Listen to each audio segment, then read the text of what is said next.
Wasanii wengi wamekuwa wakilalamika kwa madistributor wao, lakini mmoja ambaye amekuwa akilalamikiwa sana ni MX Carter, mmoja distributor ambaye anasambaza kazi za wasanii wengi sana nchini Tanzania.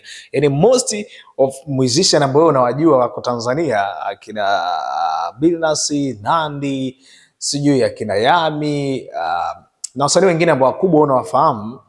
Jamaa ndo ambaye anafanya kazi kubwa sana ya kusambaza kazi zao kwenye mataifa mengine na watu waweze kuzipenda na watu waweze kuzifuatilia kwa zaidi, mauzo yaweze kupanda juu na vitu kama hivyo. Sasa siku ya juzi, last week tulikuwa tumeona Billnass alikuwa analalamika namna ambavyo muziki umejaa dhuluma, uchawi, mambo ya imani za kishirikina, na mtu anaweza kumpelekea msongo wa mawazo hata kuweza kuingia kwenye baadhi ya vitu ambavyo hakutegemea kama anaweza kuvifanya na kuja kuleta matatizo makubwa sana kwenye familia yake. Sasa this time around tunakuja kuona kwa Billnass ametoka wazi na kusema kwamba msanii msambazaji distributor wake wa ngoma ambayo ni Apuu, ambaye akiwa na J Melody hajapata hata shilingi 100. Kupitia akaunti yake Instagram alikuwa ameandika na akaweza kulalamika kweli kweli. Sasa jamaa akaja kujibu mwanasheria wa MX Carter kwamba wewe na wasanii wengine ambao mnaendelea kumchafua jamaa mitandaoni, tegemeeni kulipa pesa nyingi, mamilioni ya pesa, kwa sababu mnachokifanya kipo kinyume cha sheria. Lakini kwenye ile post ambayo ilikuwa imepandishwa kwenye akaunti ya Clouds, bidada Nandy akaja na comment akasema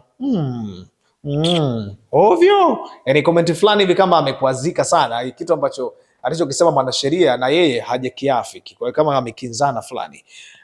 Billnass aliandika ujumbe mkubwa kweli kweli, akaweza kulalamika kwa namna ambavyo kwenye dhuluma, upande wa dhuluma alikuwa ameanza na dhuluma, akaelezea kama dhuluma ambavyo imeathiri kwa namna gani, akaelezea japokuwa ngoma ya Apuu imeenda sana mpaka sasa hivi. Tukiangalia tu katika mtandao wa YouTube ngoma ya Apuu, tuiangalia namba zake zinasimama ngapi.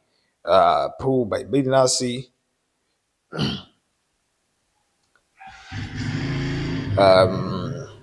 ngoma ina viewers milioni 16. Hiyo ni upande wa video, lakini kama audio ama lyric video ina 9.8 millions. Kwa hiyo ni namba za kutosha ambazo jamaa akiwalisia itakiwa apate kiwango kikubwa kidogo, maokoto ya kutosha.